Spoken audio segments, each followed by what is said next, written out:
Hi, this is Brian Cygan, co-founder and CEO of The Exercise Coach, where our coaches guide people to the health and fitness results that matter most to them with no more than 20-minute workouts per week.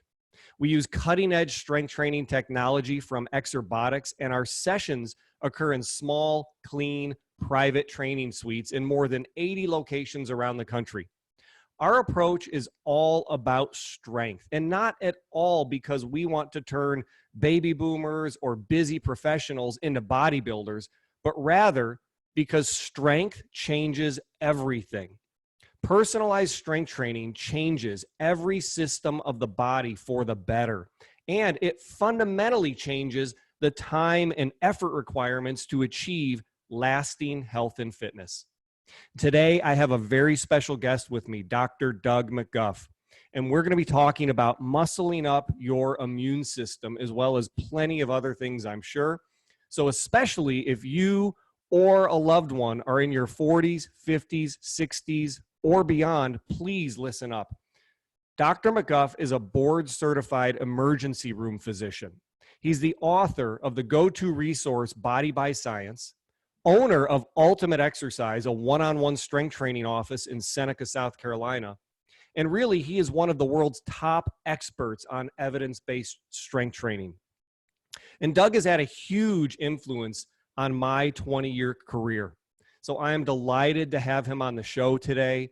Doug, welcome. Brian, it's a pleasure to be here. That intro is a lot to live up to, but I'll do my best. You always do your best, Doug, and you always live up to it. Thanks for being here today. I know this is a very, very busy time for you. We find ourselves having this conversation today at a very unprecedented moment for our country. And really, it's an unprecedented moment for, I think, all of us as individuals. So I really just want to start things, Doug, today with a question for you. I just want to ask you, how are you doing? I'm doing okay, actually. I mean, it's been a little bit stressful for me and stressful for my family, just being at work because of, the potential for exposure. But it's all gone okay.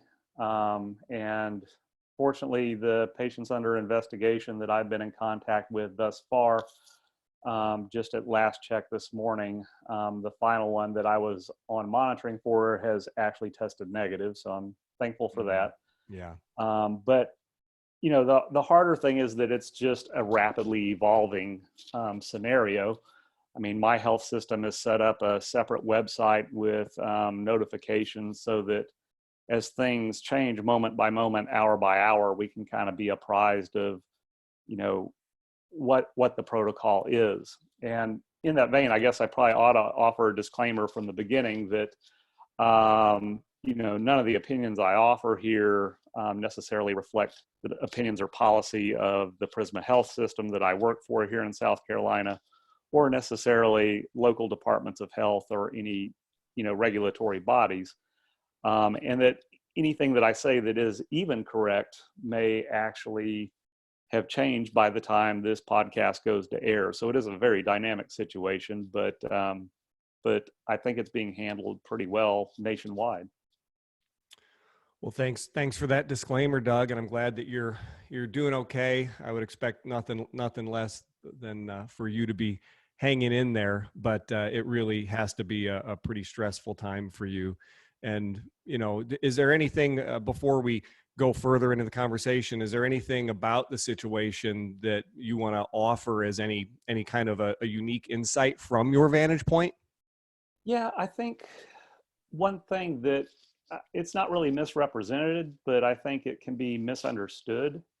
And this is probably true worldwide, although I can't say it for certain, but certainly in the realm that I'm operating in, the system overwhelm is not actually from this event in and of itself. The system overwhelm well predated the arrival of the coronavirus in North America. If you go into any emergency department in North America, you would find that on any given day, they are operating over capacity. Beds will be completely full, hall beds will be lined with patients. hospital and ICU beds will be full, so people will be housed in the emergency department. So that is the baseline that we operated from at the onset of this problem. Also, the health systems and the fact that, and this is purely my opinion, that the fact that there's this EMTALA law that requires the emergency department to see everyone, and the health systems are somewhat overrun on the outpatient setting. There's sort of an incentive system that tends to funnel everything through the emergency department. So that culture predated the arrival of this. And now what you have is, in that sort of context, just receiving a few suspected patients a day, where you have to don full protective gear, go in, see the patient, collect specimens, come out, doff the protective gear under observation. If you're sending off a specimen, there's a very lengthy questionnaire that has to be filled out for the health departments that's time consuming. So what ends up happening is, you're not, at least I'm not currently seeing a huge volume of patients that are hitting that level of concern, but just a handful of them in the context of the already overwhelmed environment can really kind of just throw sand into the gears of the whole system functioning. Also combined with that is it's almost like slamming your car into reverse while you're going 70 miles an hour. The complete system reversal of, a default mode being sending any difficult or problematic patient to the emergency department for processing because we have rapid diagnostic capabilities. There's been a 180-degree turn on that to try to discourage health practices outside the emergency department from routing patients to us unless it's absolutely necessary, and not routing patients with symptoms who aren't severely sick and requiring hospitalization, trying to reverse that trend where that hadn't been the case preceding this. So there's a big sudden slam on the brakes culture change that's going on in the context of this. But I gotta say, because we've had early warnings from China, from Italy, from Europe about what really needs to happen, and that's just to deny the virus a host so that it can't undergo exponential spread. I think our country's response to that has been very aggressive, because it had kind of early warnings about what happens if you don't. So I think the nation's response to it and the health system's response to it has been pretty darn impressive. Particularly my own health system here in South Carolina, the Prisma Health System. I'm really pretty blown away how quickly systems were put in place to really handle this. I feel like we're well in front of it right now. So I'm pretty happy with how things are going. Wow. That's great. That's great to hear, Doug. What a challenge. And certainly a time for people all over the country, I think, to really have a mindset of working together and getting cooperative with each other very, very rapidly. Before we get into really your background and strength training and muscling up one's immune system, since we have you here, I mean, maybe I can ask just a couple more just basic questions about the current crisis, because I think it's not something that the average person, I certainly don't feel like I've got a great command on. And I mean, just really basics. A couple questions, I guess, that came to mind for me, when you say deny the virus a host, it makes me think that, really just this whole approach of social distancing, physical distancing is critical. You made me think that in talking about where you're at, that maybe in these other areas around the country, if just a few patients that you have to see is such a significant, time burden essentially for the resources available, it must be pretty difficult if they're seeing larger numbers of patients in one area.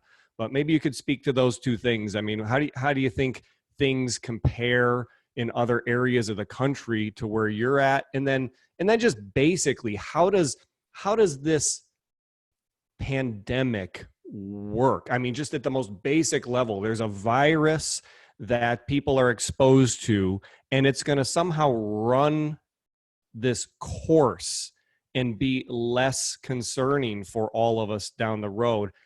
What are the mechanics of that? How does that happen?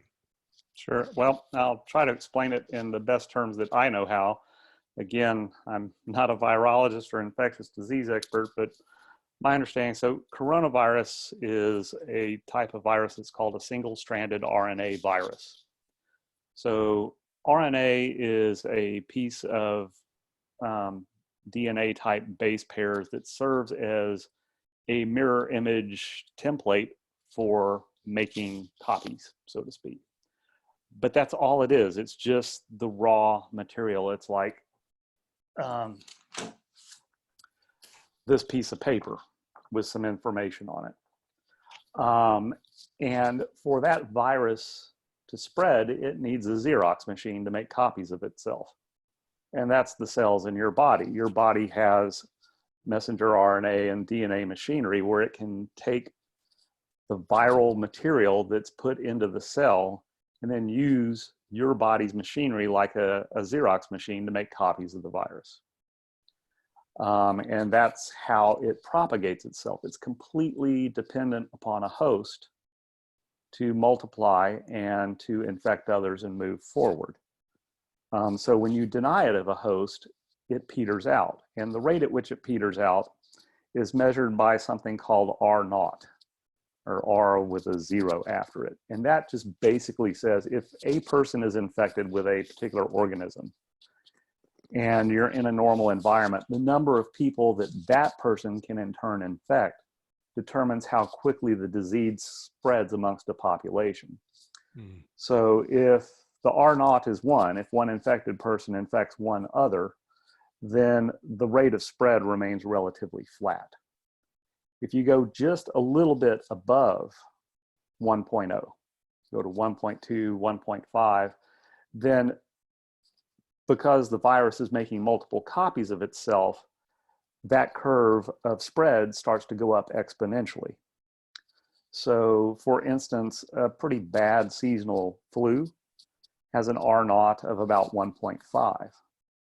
And we don't really know what coronavirus's R naught is, but based on data from people enclosed in a space like the cruise ship scenario, in that scenario where people are housed pretty closely, tightly packed together, the R naught was as high as 2.5, which means kind of a wildfire type spread. Wow. But you got to remember those numbers come from confined spaces, and where that R naught was really high was in food handlers and housekeeping staff, not just because of the nature of the work that they did, but because those are low-level staff on the cruise ship that are housed in very cramped quarters on the bottom of the ship. So that makes that R naught higher.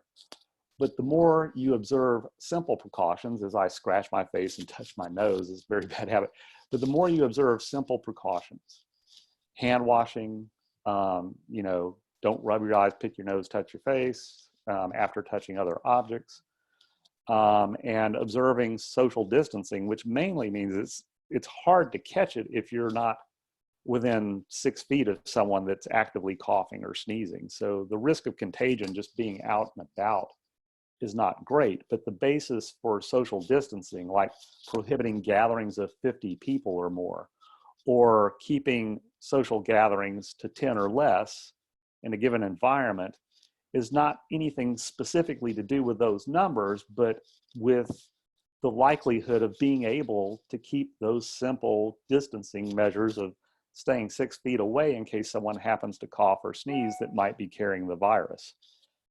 By doing that, you deny the virus's ability to get its R naught above 1.0.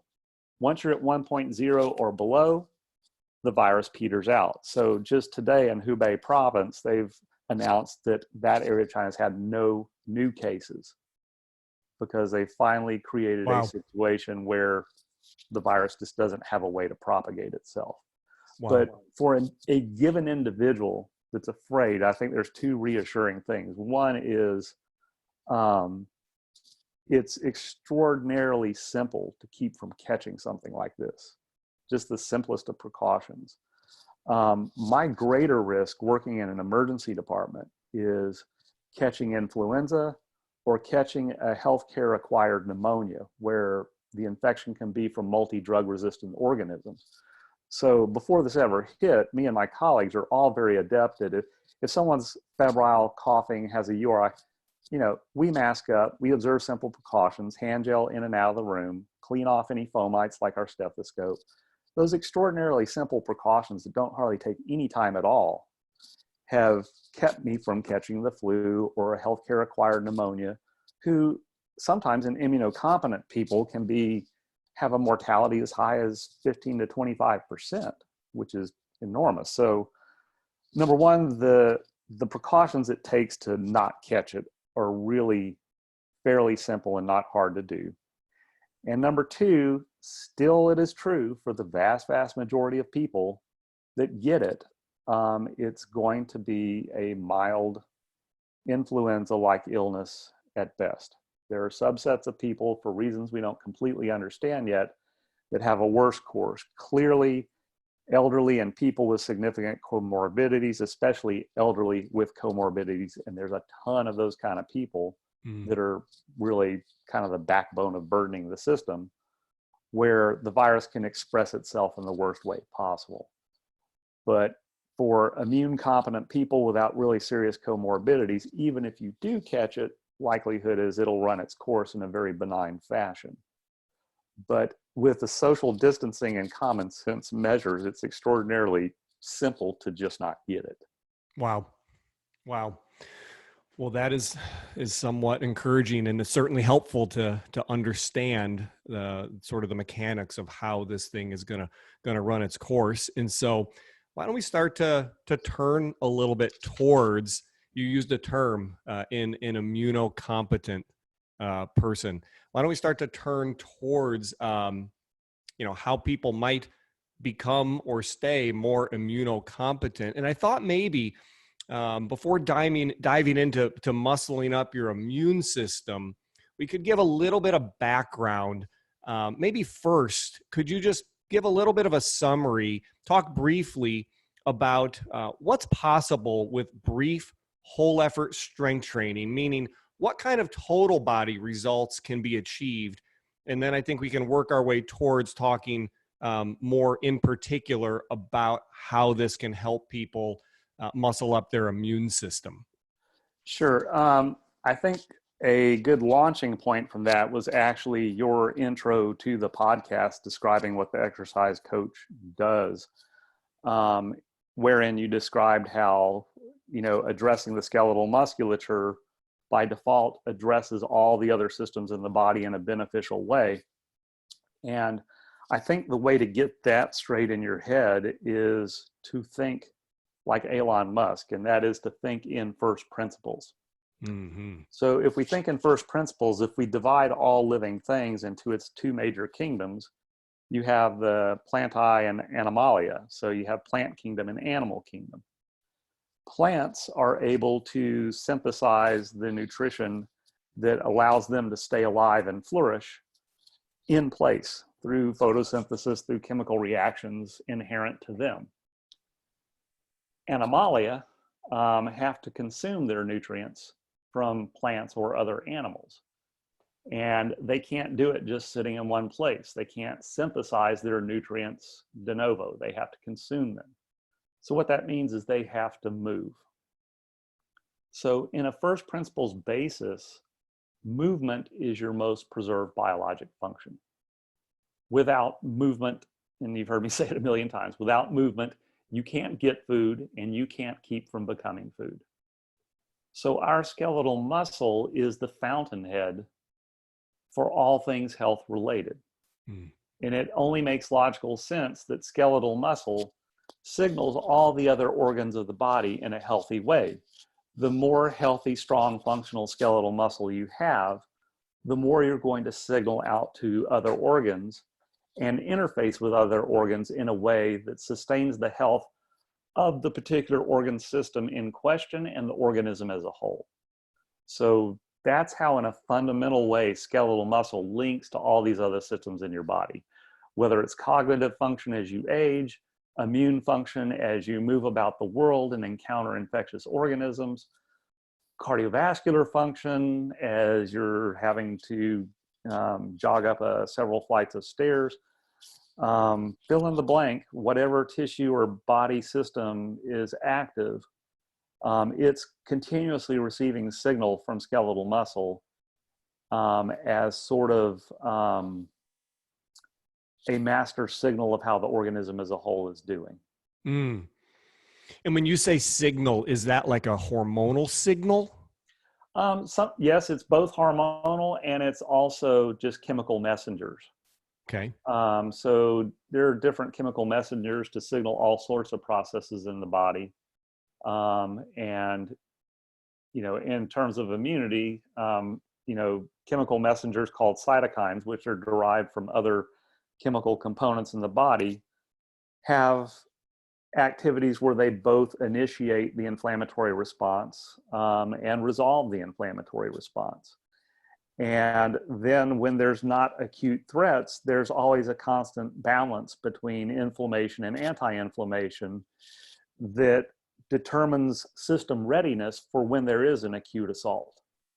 So stated differently, if you are chronically running on an unnecessary low level of chronic inflammation, you are consuming substrate necessary to spike these chemical messengers should you have an acute invader or an acute attack going on. Wow. So if you exhaust those with chronic inflammation, your ability to respond with acute inflammation is compromised. Wow. There's a lot going on in just that last minute of education there, it seems like. So if we maybe go back and maybe I can make sure that I'm catching anything, and I certainly want our listeners to be able to. So first of all, it sounds like you're saying that meaningful work of skeletal muscle sends signals to all the other systems of the body to adapt and to improve in order to preserve that ability to move, to avoid being food or to get food. I think, you know, let's talk for a second in terms of maybe what people might be familiar with as far as the results they're thinking about from exercise. So maybe someone, I mean, does this include maybe improved blood glucose or A1C? Someone goes to the doctor and they're told you are a type 2 diabetic, your A1C is elevated. You know, Yeah. Does this include that? Yeah, absolutely. So again, going back to a first principles basis on that issue, what you're looking at is the body exists in a homeostatic balance of energy intake versus energy output, or building up versus breaking down, or reproduction versus destruction of dying cells and repair. Those two things are a yin and yang process that can become out of balance. And what exercise does is it helps to preserve that balance. Now, in terms of energy signaling, there are two major signaling pathways for the body that state whether you're in an energy intake and rest state or whether you are in a low energy state where repair can take place. And the system of low energy intake and stop reproduction and increase repair is signaled by a chemical messenger called AMPK. And if we can just vision this as a fork in the road, and the signal that signals energy input and reproduction is mTOR, which stands for mammalian target of rapamycin. mTOR can be activated by different mechanisms. It can be activated simply by energy input. It can be activated by delivery of essential amino acids. It can be activated by skeletal muscle stress as measured by the amount of load across the cross section of the muscle. And which way you activate it is very context important. So where Western society has gotten is an imbalance where mTOR is chronically oversignaled relative to AMPK. You're inputting too much energy, and you're reproducing too much, and in terms of cell proliferation. Sure. And you are having too little opportunity for cell apoptosis, which is destruction of cells that have just kind of worn out and are sending out panic signals of inflammation. So you're losing that, and you're also losing DNA repair. So your ability to discard of senescent cells, misfolded proteins, and to actually repair cells is compromised when that balance is out. And in modern society, mTOR is overrepresented mostly because of high energy intake. So to put it in simplest terms, if you want everything bad that can happen to the human organism to happen, then you just have to do two things: overfeed and immobilize. Overfeed overstimulates mTOR. Immobilization sends a signal that skeletal muscle is unnecessary and should be deconstructed because of its energy demands.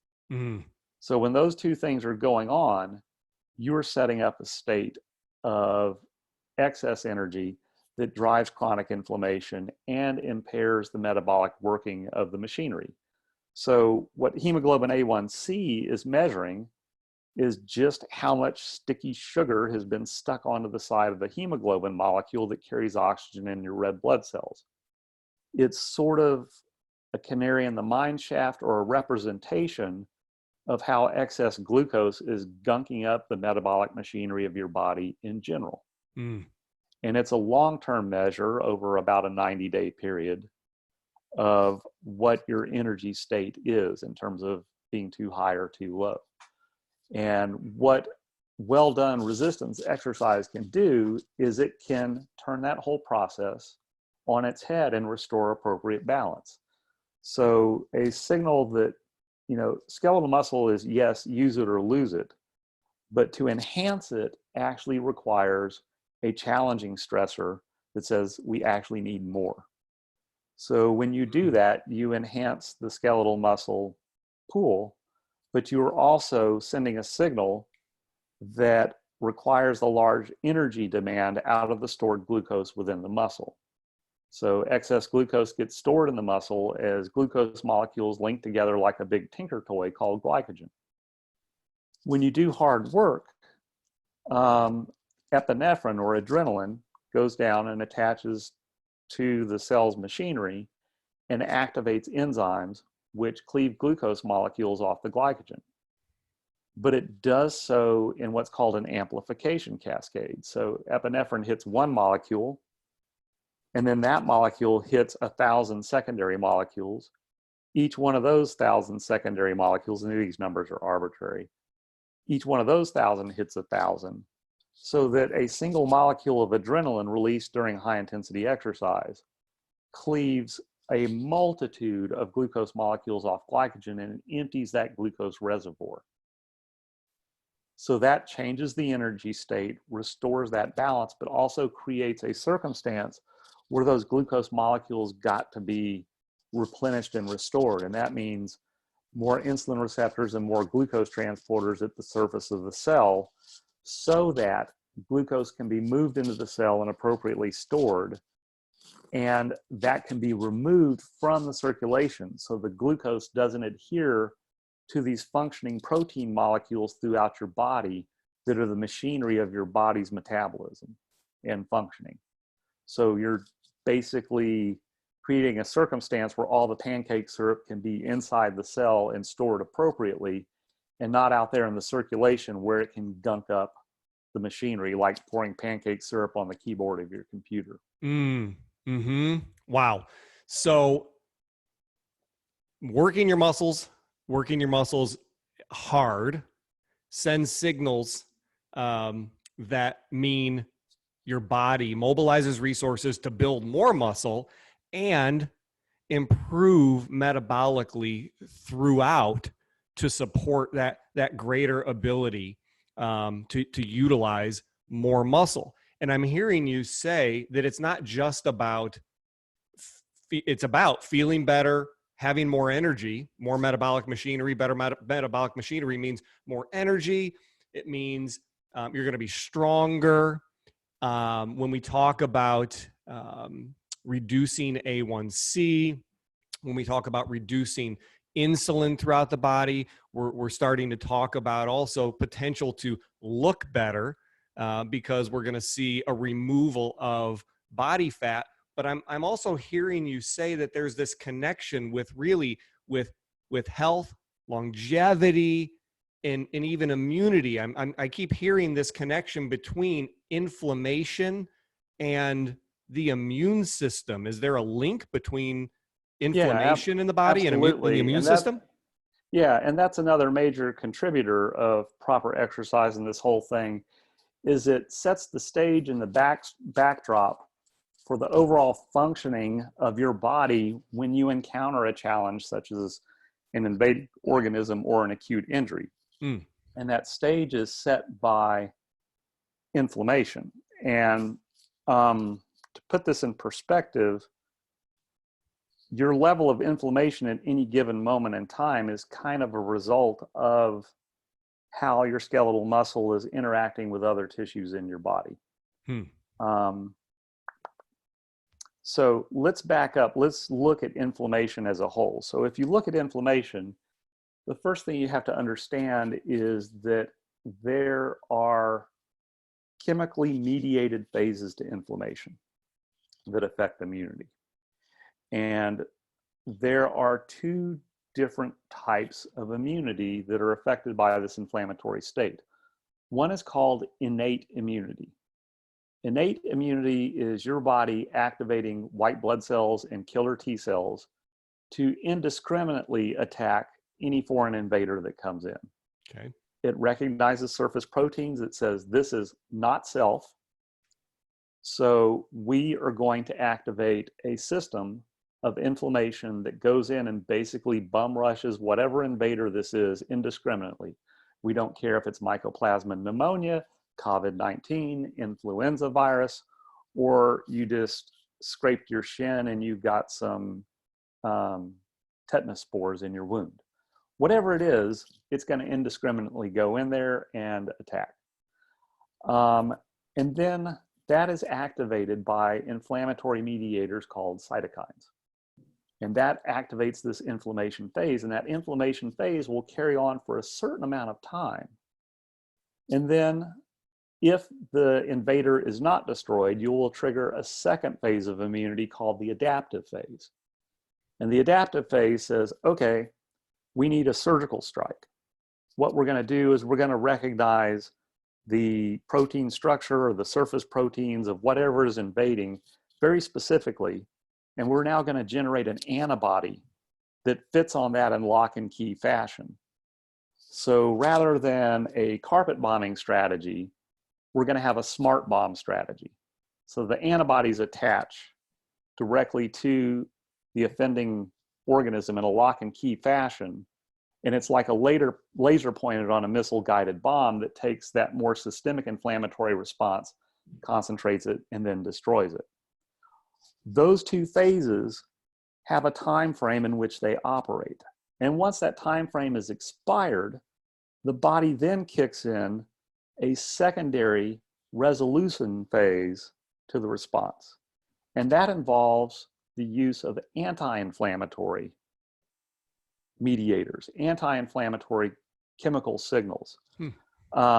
And a lot of those are myokines, which are cytokines released by the skeletal muscle, but also they're from dietary elements. The main chemical messengers that resolve inflammation are metabolites of omega-3 fatty acids called specialized pro-resolving mediators. So your body has enzymatic machinery that takes the omega-3 fatty acids from your diet and converts these into chemical messengers that say, okay, we've had enough of the inflammatory response, it's time to shut it down. Problem is in Western society, the diet's fairly deficient in omega-3 fatty acids. It's it's very, very excessive in omega-6 fatty acids, mostly via industrial seed oils, that are the precursor for all these inflammatory signals. So that's out of balance.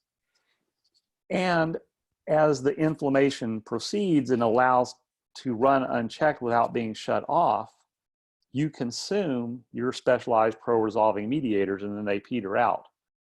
And this is where most of modern Western society exists, is in a state of chronic inflammation because of insufficient skeletal muscle to send out a balancing anti-inflammatory signal, and the fact that they have gradually consumed up all these specialized pro-resolving mediators. So when you are chronically inflamed, you are gradually consuming the chemical signals to deal with an acute invasion or an acute inflammatory event. Wow. So the fact that a lot of people are in a chronically inflamed state means that they're consuming all the necessary substrate to deal with an acute inflammatory event. Wow. And that's the situation we're in. But fortunately, that's what high intensity exercise for skeletal muscle helps to basically flip that whole process. You're going to create more anti-inflammatory myokines that will assist in the resolution phase of inflammation. But also, I think that sending a signal that demands skeletal muscle just almost intrinsically and organically orients the body towards consuming nutrients that are going to be more beneficial for it. So most people that are going to partake of a serious exercise program also have some orientation towards improving their diet. So to the extent that people stop consuming processed foods that are filled with these inflammatory precursors, and to the extent that they consume more fats that are able to be converted into these inflammation resolving chemical messengers, the better their overall health state becomes and the better able they are to fight off an acute invader or an acute event when it happens. Wow. That's amazing. And Doug, just for our listeners, I mean, what, very practically speaking, to accomplish this, to get the body into a state which is less inflammatory systemically, so it's not using up these substrates and making it harder for your body to deal with these acute invaders. Practically speaking, how much time does it take to sort of work your muscles in a manner that's gonna send the growth signals to start to shift your body towards this more this less inflammatory state? What's the time requirement in your opinion? Yeah, so the answer to that question is it depends on how you apply the exercise stimulus. And this is where I think high intensity exercise is so important, because you want to deliver the stimulus that signals to muscle, we need more of you and we need you better functioning, but you don't want to do it in a way that accumulates excessive work or creates unnecessary excessive acute inflammation to get there. So properly delivered exercise probably should take in the realm of 20 to 40 minutes per week at most. That will send the signal to skeletal muscle that we need more of you and we need an adaptive response out of you, but it will keep the volume of the work down to a manageable level where it's not contributing to an excessive acute inflammation. So there can be a real problem, and you see this all the time in obese and deconditioned people that decide that they're going to start their own program, and they start off great gangbusters and then they immediately get sick.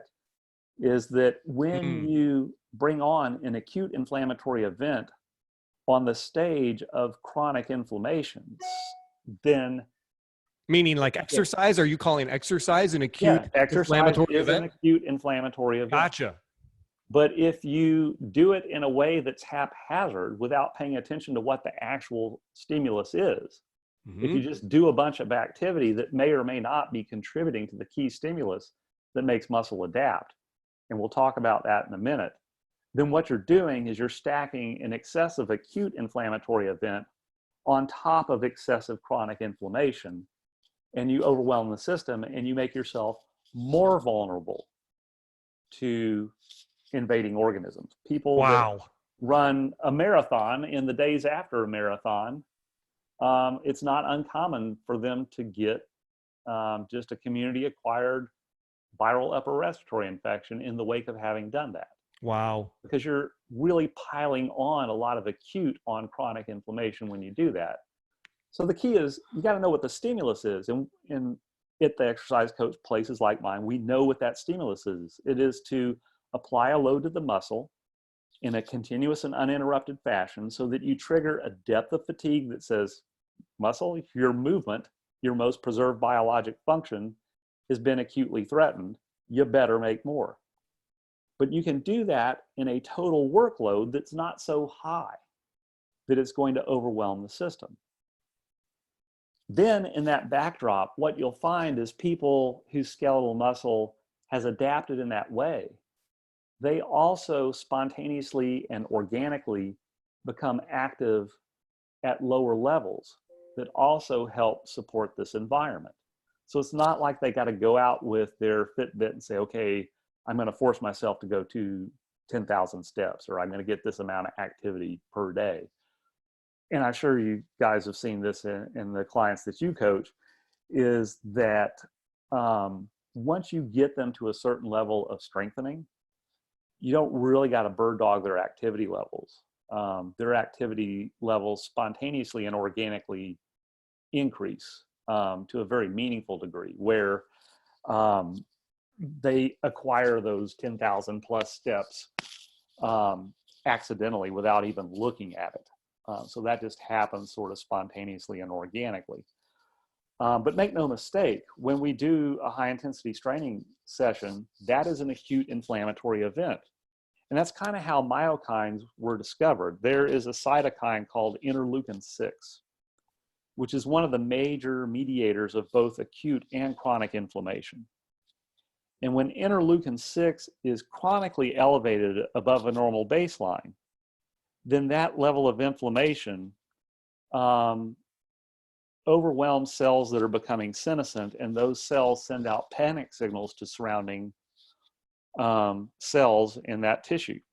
Some of those cells may carry oncogenes that pick up those panic signals and then amplify.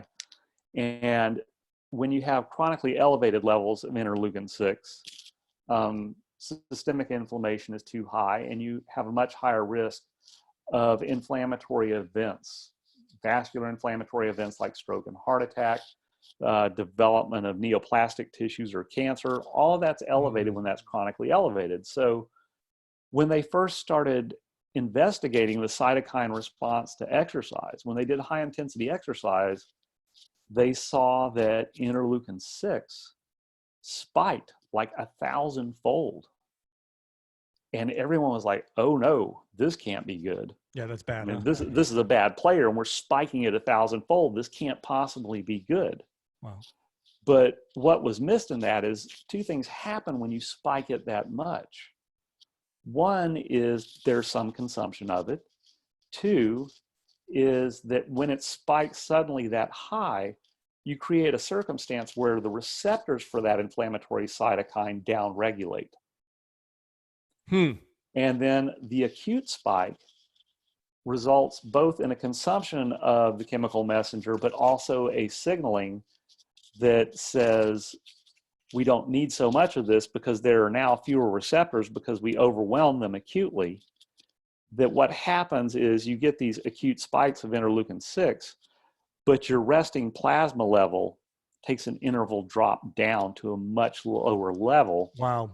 That decreases the signal for chronic inflammation. So make no mistake, we are manipulating a variable that creates an acute inflammatory spike, but what we found out is that alarming spike is very short-lived, and the response to that is very beneficial over the long term. Wow. It's sort of like making the realization that, yes, in some parameters, this lower resting heart rate is a signal for better health. or what people look at as a signal for better health. But the only way to get in the aerobic realm, or even the training realm, the only way to get that resting heart rate of 54 is to have acute bouts where you bring the heart rate up to 170 or 180 for a period of time and then recover. That makes it's a sense. similar sort of notion of downregulation on the chronic phase because of acute severe upregulation during a short-term phase. As long as that's done in the right amount and at the right intervals, it sounds like you're saying. I can't help but, and especially right now, I mean, I don't want to pick on anybody, but I can't help but, as you're describing this, think about, wait a second, there's people all over the place taking up exercise, and they're diving into a very strenuous hour-long workout in many cases that then they're doing 3, 4, 5, 6 days a week, and they happen to be doing that with like 40 of their closest new friends in a lot of environments out there. It just sounds, as you're explaining this, it just sounds like it's kind of a recipe for a less than ideal situation from a safety standpoint, to go, take up really vigorous exercise, but not give yourself enough rest between that, and then do it in close quarters. Yeah, again, it's, we earlier made an analogy of carpet bombing versus laser guided missile. And I think the better approach with exercise is to know what the stimulus is that you're after, and then go after it like a laser guided missile without any extraneous effort or stress being wasted on that which is not productive. So, as opposed to coming in and doing a particular movement in our studio that focuses on a group of muscles, loads them aggressively, fatigues them rapidly, sends the signal, let's improve. And then getting that done and over with, and then moving to the next thing is one thing. But the problem is, and I use this crude analogy, it's the way most people approach exercise is like throwing dog crap at a screen door really hard and hope that something good lands on the other side. And the problem with that is, yeah, you can go and do 1,000 burpees, but the skeletal muscle loading and fatiguing that is actually the important signal is haphazard and limited at best. The targeted fatiguing that actually is a stimulus that could have brought you something could have been done with much less stress to the system in terms of prolonged and unnecessary spiking of these inflammatory cytokines in the stage of chronic inflammation, so acute on chronic. But also, even if that's not the case, just too much on the inflammatory side relative to get the stimulus that you're after is wasted effort at best, but potentially harmful at worst. So more is not better. Sounds like more isn't better, and maybe more than ever right now, more is not better. Yeah. And in our training community, one of the things that's hardest to manage as a business owner of an exercise coach or a studio such as mine is, and people have often criticized this, is the lack of sense of community that having one-on-one supervised training that focuses on making certain that we're getting at that targeted stimulus. The one thing that it lacks is that sense of community of a bunch of people packed in a gym together, sweating on the floor and laying around and screaming and yelling and hollering at each other and encouraging each other. Sure. That social element is very much a part of our DNA and what makes those sort of training environments a commercial success. Sure. But like everything, beneficial effects have risks and benefits. And in the current environment, Not always. And we're not blaming it. It's like, it's not that, but in this current environment, the thing that's been something that's been a commercial weak spot for us, or something that we have to overcome, is now something that turns out to be very, very beneficial for us. Yeah. Wow. Well, we certainly enjoy, being a place that people can trust and rely on for safety. And we've always talked about that in terms of orthopedic safety, and even psychological safety for a lot of people. They get to come into a place that understands them. Before this whole coronavirus thing hit, yep, shops like yours and mine,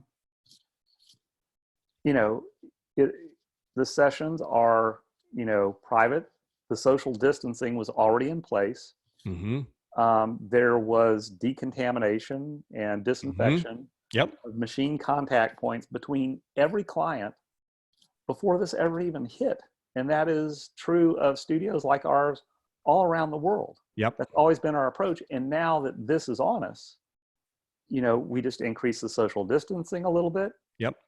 I've increased the concentration of my sodium hypochlorite spray that we disinfect with.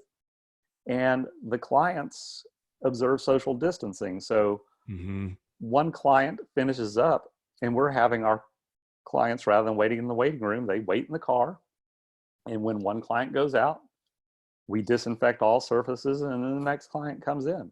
So it's complete social distancing with appropriate disinfection between each one. And it hasn't changed our operations in any significant way at all. There's a little bit of extra precaution, but it took very little to go from where we were to where we are during this outbreak. And that's just, a testament to how much we paid attention to this before it became a thing. To optimizing the atmosphere for many years. We've had an optimized, ideal exercise atmosphere for years. I think, to your point, one of my personal observations as I've thought about our operations is that it's been a very manageable situation. It's manageable because it's a small environment to begin with. I mean, if it was 100,000 square feet, it'd be a heck of a lot harder with hundreds of people, going through it. It'd be a lot harder to manage. This has been simple to manage and just make sure that we're doing a good job. Yeah, I mean, every place is, and we owe Ken Hutchins a point of gratitude for this, for kind of defining the ideal exercise environment. Yep. But the environment's cool. You can get through your workout without sweating. So you're not depositing that all over the machines. The machines don't corrode and break down, and the upholstery stays nice. It makes it easy to disinfect between each client. Yeah. The temperature's cool. Air conditioner's running. I know your gym does. You're using high particulate air filters in the air conditioning. I mean, at baseline, before any of this hit, studios like ours were a pristine environment compared to the normal training environments that you encounter. Yeah. And, the more hardcore and appealing environments to people's notions of what exercise could be were like the absolute worst. I mean, it's like, glamorizing the Rocky type gyms that were just nasty. Sure. Is the polar opposite of what we were doing. It made us look a little nerdy and a little unpopular, a little anal retentive, but sure. It's like the preppers that got plenty of toilet paper right now. It's like, who's laughing now? Man. It's like we really do have an environment that was ideal for responding to this situation. Yeah. I'm thankful for that. Our clients are thankful for that right now. Despite that, given varied conditions throughout the country and various mandates and urgings of authorities, we've had numerous studios that have actually closed temporarily. And so that's brought up a concern for people that I'd like you to speak to. Our clients love the results that they get at the exercise coach and the place that they're at. And I think some of them, we've had to say at least until the end of the month, or in some cases there's been a 30-day closing mandated. And so I think our clients might be concerned about what maybe you and I would call detraining. And could you speak to this a little bit? Just how durable are these results that they've achieved already? How long are they going to last? And do they have to be super worried about, taking a couple 2 to 4 weeks off from their workout at the exercise coach. Now, so remember again, returning to first principles, skeletal muscle is very valuable muscle. And once you've sent a signal to it to adapt and increase and improve, that adaptation is quite well preserved. And we found this over the years, as you have with clients that go on an extended vacation, leave for the summer, come back. You find that most of them, 2 weeks, 4 weeks off, 2 weeks universally come back stronger. 4 weeks come back sometimes stronger, a little bit less metabolically robust, but we don't have to drop weights or anything like that. You can be out. And again, this depends on how much you have under your belt at the time you begin taking your break. Someone that just started training and is only 4 weeks in, they take 2 weeks off, they maybe be right back to their beginning start line. But someone that's been coming for months or years, when they're forced to take an extended layoff, they're not going to have any significant deconditioning during that period of time. And if it goes longer than that, just, a simple home-based approach to fatiguing muscle is more than enough to preserve things until you're kind of back online.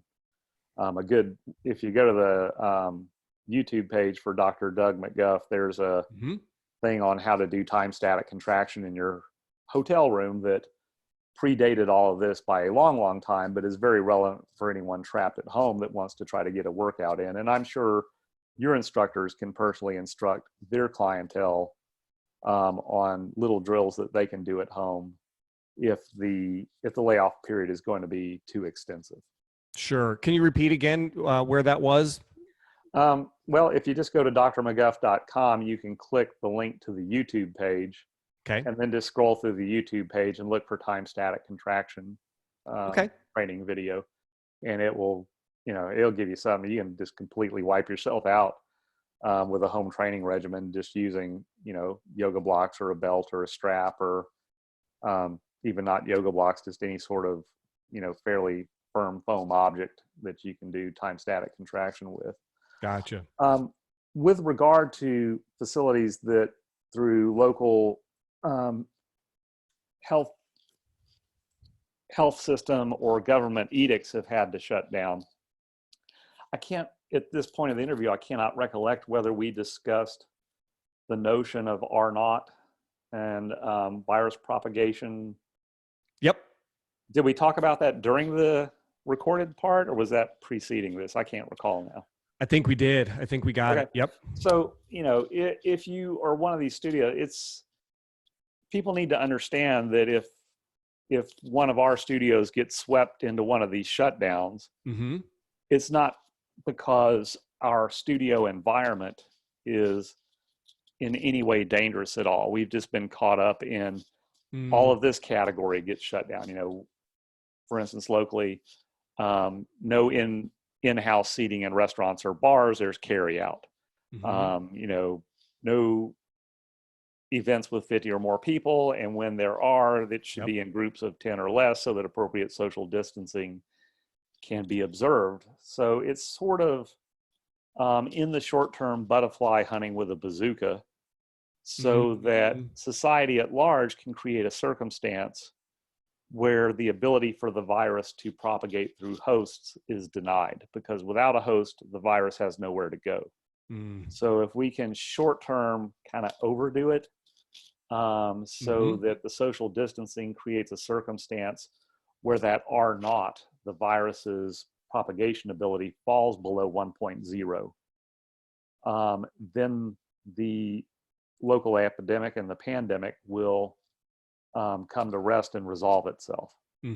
So that's really what that's all about. And if you get sucked into that as a wider governmental or procedural edict, it's unfortunate, but I think on a broader based metric, I think that sort of aggressive response has been sort of the sine qua non of regions that have arrested this quickly without huge impact versus those that haven't. I mean, if you go back and you look at the 1918 flu pandemic, the mortality in St. Louis, and there's essays about this online, the mortality rate in St. Louis versus the mortality rate in Philadelphia, where St. Louis just took everything very seriously and put, very draconian social isolation procedures in place, versus Philadelphia was like, nothing to see here. And we went on with our parades and and big mass gatherings and stuff. The difference between those two cities was just massive. So when you look at places that had a well-organized and aggressive front-loaded response, like Singapore, for instance, then you see that it's just a completely different experience than if you don't get a jump on it in the early phases. And I'm hoping that this represents us getting an early jump. Now that's what we're hoping for sure.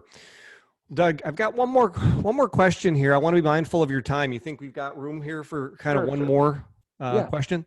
So something I was thinking about, I've heard you mention this before. It's a little, we're going to shift gears a little bit, but can you talk about why it's important to have as much muscle as possible if you do find yourself in an ill or even a hospitalized state? I've heard you talk about this. How does having the most muscle you can have on your body help you if you're hospitalized? Yeah, so let's say through some unfortunate mechanism that you become severely ill. You get sepsis, or you get, flesh-eating bacteria or something like that. You end up really sick and in an ICU setting. So again, remember, skeletal muscle is a window to the whole body. And what you'll find is skeletal muscle mass correlates with organ mass of any other body system. Huh. So if you see someone with good skeletal muscle mass, you're not going to, at any age, you're not going to see little shriveled up kidneys. Wow. Or a little shriveled up pancreas or a little shriveled up liver, fill in the blank. So organ mass is, in my experience, directly correlated with your skeletal muscle mass. So when you become severely ill and the inflammatory response has to sustain itself for a long period of time, that consumes massive energy resources. And those energy resources, when you tap out everything that's in storage or reserve, then you start to sacrifice lean tissue for it, organ tissue, over a span of time.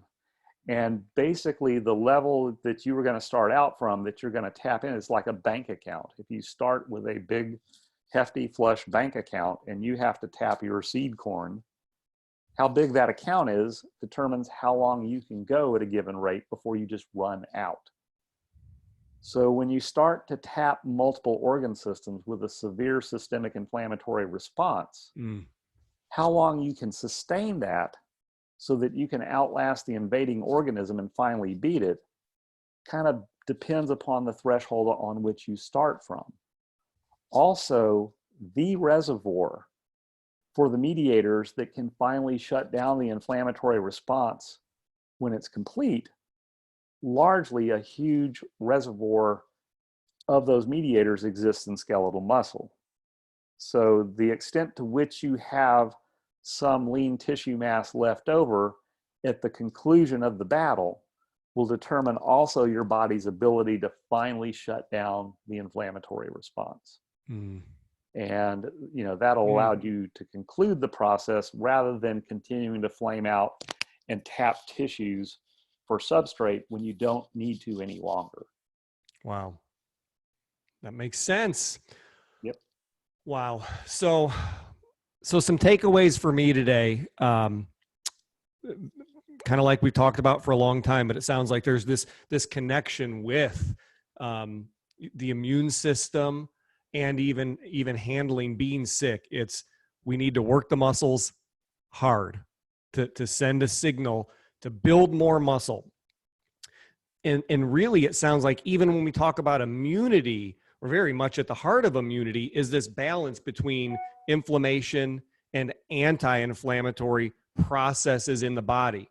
And building muscle and working the muscles hard sends signals to the rest of the body to balance things out so that we're in a more normalized state to begin with from an inflammatory perspective, so that if we encounter an invader, either by way of pathogen or even physical injury, our body's in a better position to use the resources to devote them to that need, versus dealing with all the cleanup that's going on because we're in this massively chronically inflamed state to begin with. Is that a fair summary, Doug? Yeah, I mean, you took the whole podcast and I couldn't have said it better. That gets it perfectly. Awesome. Well, man, I really appreciate you getting on. You're very, very busy right now, Doug. I so appreciate it. Been a lot here. I'm certain that we're going to be on again here soon. We're going to be I look forward to it. looking to you some more for just encouragement and understanding. And I want to take a minute, Doug, just to thank you on behalf of the exercise coach for all that you've done to educate and inspire hundreds of our coaches out there, and through them, thousands and thousands of clients. And I also want to take just a second to thank you for what you do on the front lines every day, in your community and in our broader American community in that ER. You make a huge difference in people's lives every single day. And I just want to thank you for that.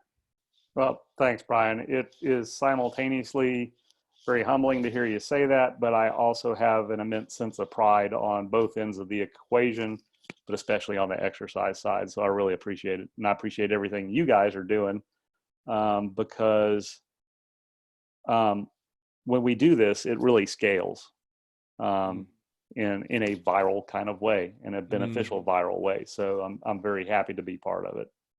Well, my pleasure. And just for our listeners, before we sign off, I do want to mention, or Doug, why don't you go ahead and mention just how can they find your book? It's available on Amazon. Okay. Just Amazon.com. Just put in Body by Science. It'll pop up. There are links to it off my website, where you can link to everything that I do, consults, YouTube videos, at drmcguff.com, drmcguff.com. That'll kind of link you to everything without too much trouble. Okay. Well, my favorite resource. So Body by Science at Amazon. It is really just a game-changing resource, Doug. And thank you so much for bringing it into existence. So Doug, enjoy strength, and we will talk again soon. All right. Sounds great. Thanks for having me. My pleasure.